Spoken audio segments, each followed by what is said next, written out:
Welcome back to the channel. This week we're spending our time with this 2025 Subaru WRX TS. Now TS stands for Tuned by STI. So that means that it's the closest you will ever get, at least in 2025, to a true WRX STI. So you do have some nice little additions here, some things that you don't get on just the normal top end of the WRX. I do like this front end. I do still like the hood scoop here. I like the front LEDs. I do understand why, though, people prefer, the older look, because it does have a lot of plastic on the bottom. It does have a lot of plastic on the side. It's not paint matched either. That's going to bother some people. I don't hate it, honestly, but I could see why people, prefer the older version. But you could easily, I think this is something that a lot of people will do. They will paint match it. I think on the last WRX video that I had, a lot of owners said that that's actually what they did, is they completely changed this front end and they redid this and paint matched all of this part right here. But you can check it out. We've got massive, I think they're gold Brembo brakes, look really, really good. Stopping power on this version of the WRX is going to be absolutely no problem. Very, very nice. I do like the rims here. They are on the bigger side, and I tend to like that. Back end is really, really good. I do really like the back end. I think I like the back more than I like the front. You see we got quad exhaust, not a crazy sound from them. I'll try to show you that as we go through the week here, but it's still thereabouts, not too bad. You got the Subaru badge that's blacked out, as well as a symmetrical all-wheel drive badge, but then you have your WRX badge in red and the TS badge in red as well. So you still have those accents. You'll see some stuff on the inside. It's like blue. Actually, let me show you the trunk space. It's actually pretty good. Pops right open. You can see I got my sweater in here already. It's really hot out, but very, very nice. No huge complaints, no huge issues here. I think that's going to bode very well. So no complaints there. It's going to be fairly easy to get that up and running with the toddler and stuff. So yeah, this is going to be like a fun family vehicle. And like with the plastic thing, again, I think this is meant to survive winter in Quebec. I mean, I really think that this is an elite fun car to drive all year round here in Canada, or especially here where I'm from in Quebec. So yeah, this is going to be very, very cool. But let's actually hop in. Let me give you my first impressions. Let's do it. All right, so out on the road now. WRX TS. Oh yes. If you see like a random white wire jiggling in and out of like this lower frame, that would be my GoPro charger, because the battery is absolute garbage no matter what I do. New battery, old battery, it's just trash. So I put I'm just basically running it off a power bank. But anyways, you shouldn't see it too much, or I'm going to make sure you don't see it too much, and we'll keep going here. All right, so let's first start off by just giving it some beams. Let's go.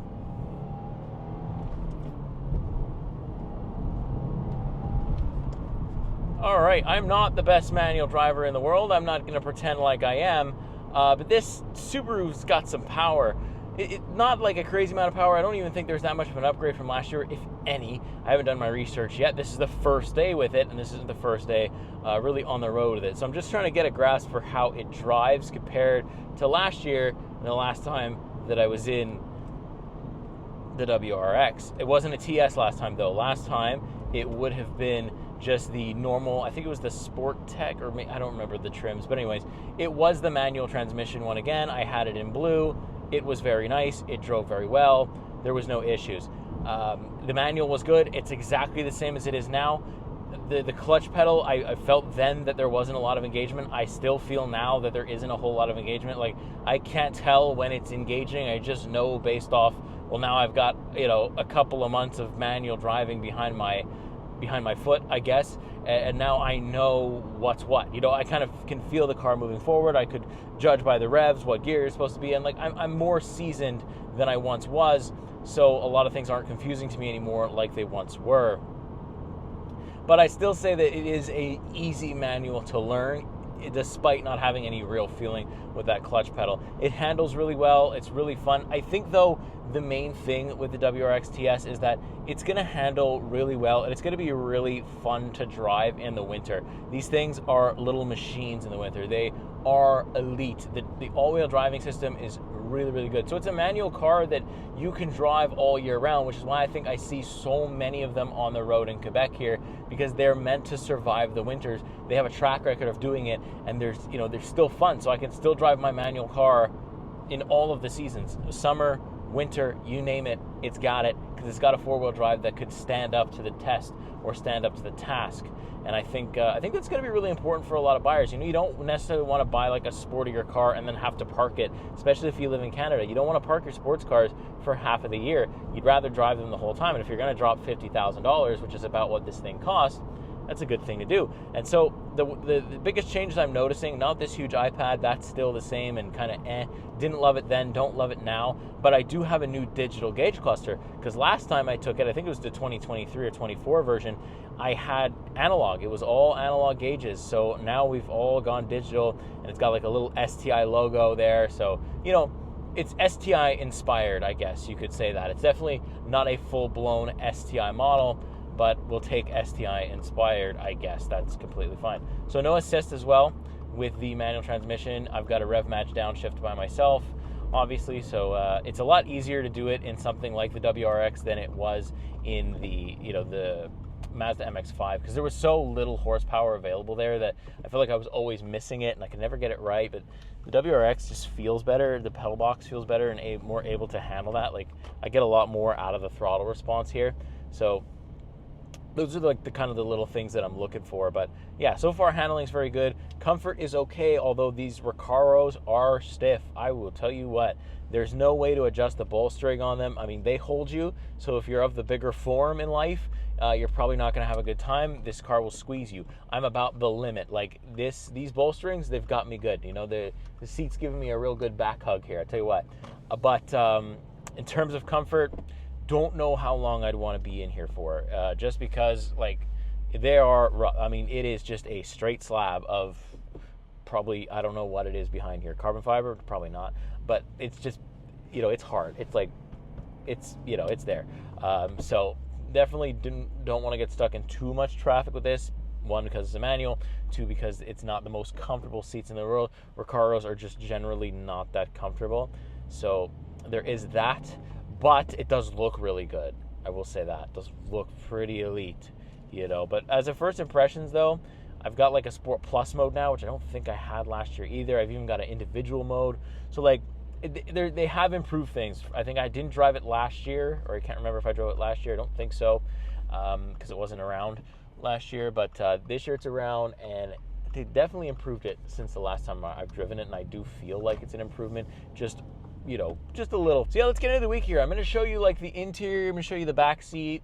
I already showed you the trunk and stuff, but we'll kind of get this thing in different light. Maybe we'll do some at night stuff. I don't think there's too much ambient lighting to show off here, so I don't know how much you'll see there, but we'll see what we can get into, and I'll kind of remember as we go what it was like to drive the WRX of 2023, I believe, or 24. I still rack my brain as I'm speaking. But anyways, I will show you what it's like to live with here. Let's get into the week. All right, welcome back outside. The WRX. It just rained, probably gonna rain again, and that's when I think the WRX looks the best, when it has a bit of snow on it or rain on it. I don't know why, maybe a bit of dirt, but not in this case because I'm trying to film a review here. But I think this is where it looks its best, right? Where it's just kind of wet and it's in the fall area or the fall weather. Very, very nice time to film any car, especially something like the WRX. Look at these little brakes back here, and they even say Brembo right back here, the gold. Very, very cool. I love these rear tail lights. They look so good. This whole rear end, just as we get throughout the week, is very, very nice. I mean, this vehicle is attracting a lot of attention. Normally a WRX here in Quebec will do it, a new generation WRX especially, but then you add the TS. There's none of them around here. I have not seen one out here in Quebec yet. And yeah, it's definitely attracting some eyeballs. Good reason, I don't know, bad reason. I don't know why it's attracting the eyeballs or what particular reason, but I just think because, it's not as good looking, I guess, to some people as the outgoing generation was or the previous generation was, but it's still good looking, at least to me anyways. I find this vehicle very, very good looking.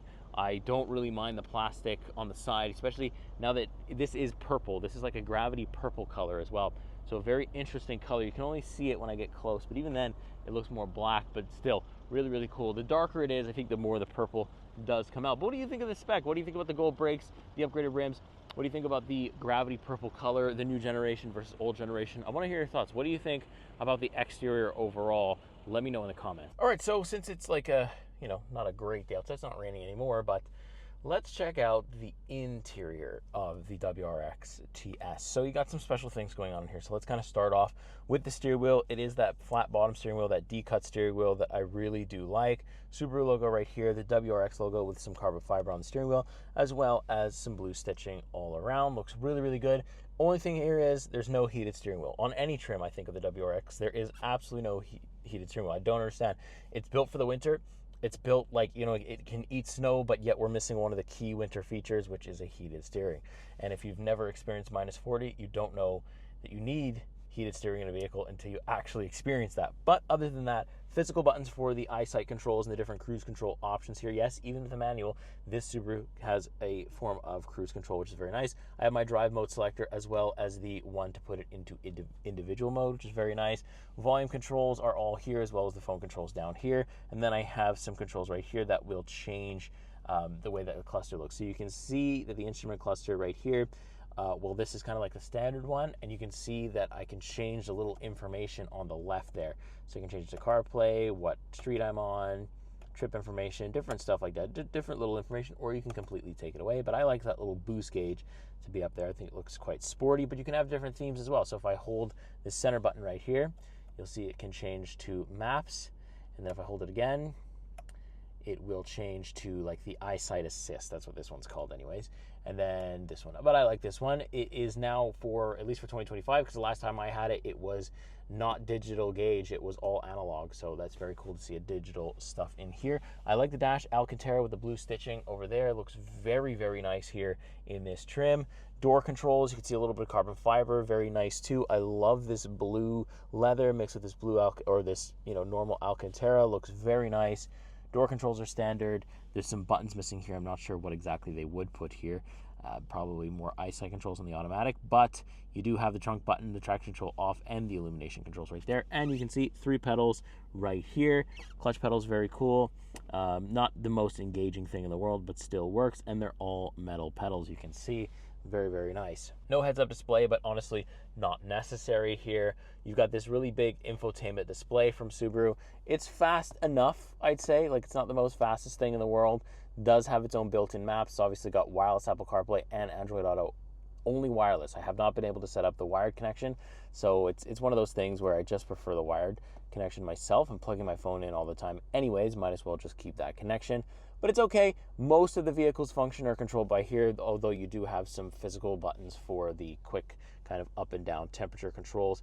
Pretty easy. We do have heated seats, no ventilation here in the top end. Not a huge deal breaker for me, but still would have liked to see it. You can change your individual settings as well. You can see this is what mine is. We've got the power unit in sport, the steering in sport, the comfort and suspension, and the eyesight to dynamic. So yeah, it's very interesting the way this thing works, right? And you can also have like a couple different things up here. This is new to me. You can see the weather, the your different vehicle stats, what street you're on. So you can kind of customize it a little bit the way you want, but you can see it is a little on the slow end.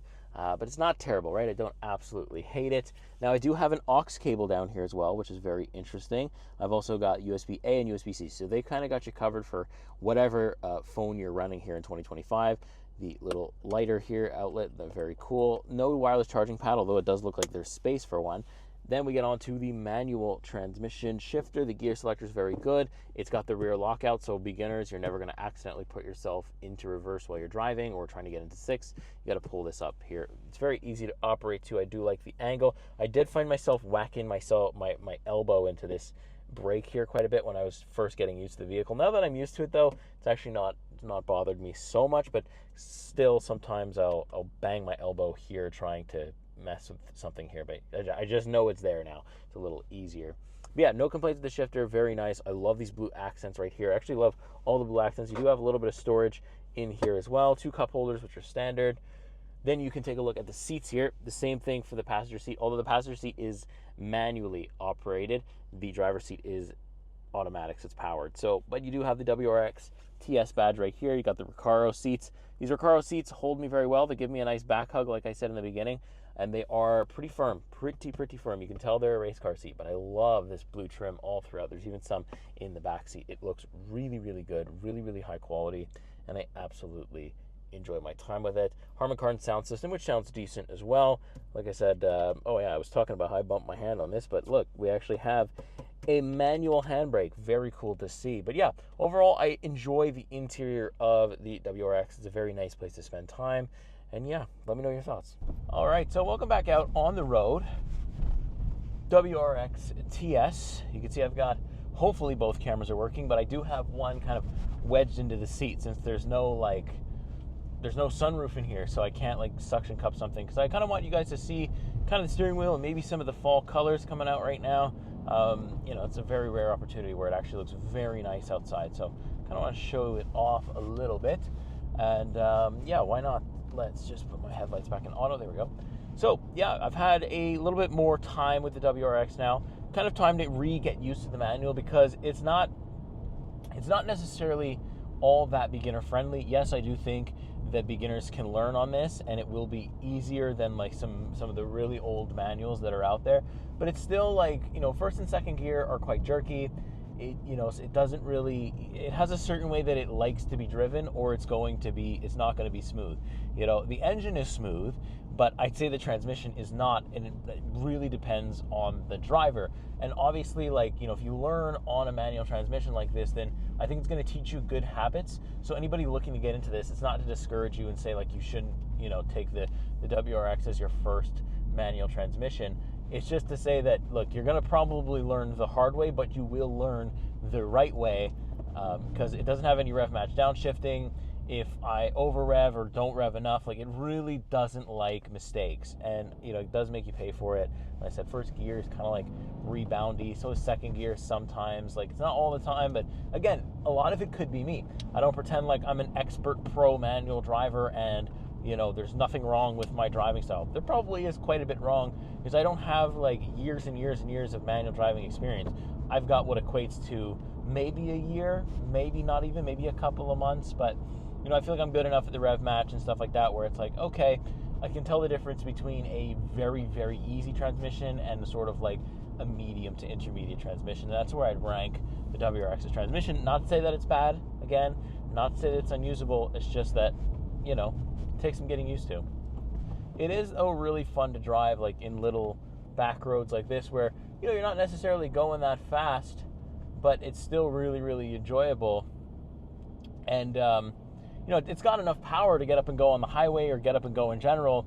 And again, the winter aspect to me is what really stands out to it, is that you can drive this thing all year round in any condition, in any weather, and it's going to be fun in all seasons, which is really, really good for me, especially if you live in an area that changes seasons quite frequently and changes weather quite frequently. You want something you can use all the time, especially something you're going to sink 50 grand into. That's kind of a big one. Comfort level is pretty good. Nothing huge to complain about. It's I take my daughter in here. I put my individual mode on, where everything's in sport mode, and the suspension is in comfort, so that way we're not getting bounced around too much. She enjoys it, not too bad for the short time that she's been in it so far this week anyway, just for the daycare pickups and stuff. But other than that, it's not been, we haven't done too much time in the vehicle. And I'll say, when it comes to these Reccaros, it's probably a good thing, because maybe I'm just getting older, but it's not the most comfortable experience in the world with these super racy seats. They do look really good though. I will say that if I was to option this myself, I might option the Reccaros just because of how good they look. I might sacrifice a little bit of comfort. I don't know. I'm not uncomfortable, but I'm after a while of driving this thing, I'm like, you know what? Okay, these seats are quite firm. All right, so let's put it into Sport Plus mode here. Let's go for it a bit. Let's just get away from the school zone. There we go. Let's go. Oh yeah, she goes. And already I'm on the back of this guy's bumper. So, she goes really well. And there's definitely no shortage of speed. Obviously, the TS would have liked to maybe hear a bit more of the exhaust, would have liked to feel a little bit more turbo. There's things here that, they could have done, but handling's good, braking is really good. And, I do still enjoy the Subaru WRX for what it is. I'm still happy that Subaru is making this in manual. It only comes in manual if you want the TS. It's still there. It's still pumping out, and you have to give them that. You can't take that away from them. they're one of the few manufacturers still doing manual cars and special edition manual cars at that. So it's kind of hard to hate on that. You have to like it for that. And yeah, I'm happy that this manual exists. It is, like I said, overall a good manual, but you're going to learn the hard way, but the right way, on how to actually drive a manual transmission. Like even me, like somebody who's driven like the best transmissions, or at least the ones, you know, in the Civic Hybrid, the Civic SI, not the Civic Hybrid, the Civic SI, the Civic Type R, the Integra Type S, like all those to me have some of the best transmissions out there, because they have rev match, they're very forgiving. Even the Mustang GT transmission was pretty decent and really, really beginner friendly. You know, I can still say that this is not difficult, but you know, it's right there. But it's still good. It's still very, very good. I've experienced a ton of different clutch pedals and transmissions and you name it, and it is still right there. You could still make it work, still make it happen. So yeah, there we go. Here's a quick little recap. Really, I think the deep dive on this thing is, obviously it's all-wheel drive. I think all Subarus, or most WRXs, are all-wheel drive. So, but some of you might not know that. But there you go. They are all-wheel drive, and that's why I say it makes it very elite and very compelling for somebody looking for a true all-season, you know, vehicle. This is very much up there with the best of the manuals in terms of that category. So yeah. I'll pick back up a little bit later though, and we'll see what else we can dig up on this Subaru TS. All right, so welcome back outside. WRX TS. We got the hood open here, and well, the one thing with having an intake like you do, and it being fall, well, you get leaves. I think, at least, you know, I'm pretty sure that this isn't something that standardly happens, and that you get leaves in here, or at least I hope not. I guess we'll see later on during the week, right? That we'll see. We'll just get some of these out of here. But they're also like, it's kind of everywhere. Like, I mean, they're in there. Like, I don't know. Anyways, my car will be dropping some leaves this week, I guess. It's very interesting, but bothers me a little bit when I'm trying to film it. It's got like the fall inside the vehicle. Not only is it fall outside, oh, it is fall inside the WRX this week. Look at that. That is interesting. So the WRX has like 300, my goodness. It's got, I think, 271 horsepower and something torque. I don't remember what it is, but of course, as usual, that's a bug. Oh my God. It's an actual bug. All right. Of course, I'll put the numbers on the screen so you can see it. But in general, like, there's no engine cover. Would have liked to see something like maybe like a TS engine cover or something, and it maybe would keep this area, you know, a little bit better de-leafified. I don't know if that's a word. But yeah, look, it looks like it's, you know, something built for somebody that's probably going to work on it, right? Because there's a lot of things. You can kind of see there's a lot of space. There's a lot of gap there. You know, there's just feels like I could probably work on this thing if I had any clue what I was doing. Like I said, I just drive these things. I don't build them or mess with them. So, you know, but it does look pretty cool underneath the hood. And of course, there's no like little stick thing. So it is a very nice place to work. Kind of keeps itself open. And yeah, let me know what you think. All right, so last little bit of daylight, or last little bit of sunlight with the WRX for the week. My last time kind of outside with the camera here, filming some last minute stuff, some exhaust shots and some moving shots and stuff like that. So just kind of taking it all in, enjoying it one final time. Very, very nice and easy vehicle to live with. I wish they put it on the fleet in the winter. I would have really liked to test this thing, you know, in some deep snow, in some 20 centimeters. I think it would excel. I think it absolutely would eat the winter weather. And that's where this car shines for me, is that I can use my sports car all year round. And that's huge in Canada. You know, you pop a pair of winter tires on there and you are set. You still have all the space. You still have a manual transmission. You still have a car that sounds well, performs well, brakes well, does all the things pretty decently well, and has a decent amount of power. And you can maybe have a little bit more fun in the winter because you can get it to slide a little bit more without wasting, you know, your tire tread. So I think that's pretty cool. And yeah, I think it would just absolutely excel in the winter. So if it is around in the winter, I'll try to do a winter review with it. If not, this is the last time we'll see it this year, and I hope you've enjoyed it because I really, really have enjoyed my time. But I want to know what you think. What do you think about this weird purple color? What do you think about the badges, the Brembo brakes, the interior, the driving? Let me know all your thoughts on absolutely everything. With that being said, if you see the hype button, please press it. It does a lot for me. Or if you just see that like button, that does a ton for me as well. I don't want your money. I just want your likes. With that being said, I'll see you in the next week. See you in the next car. Take care.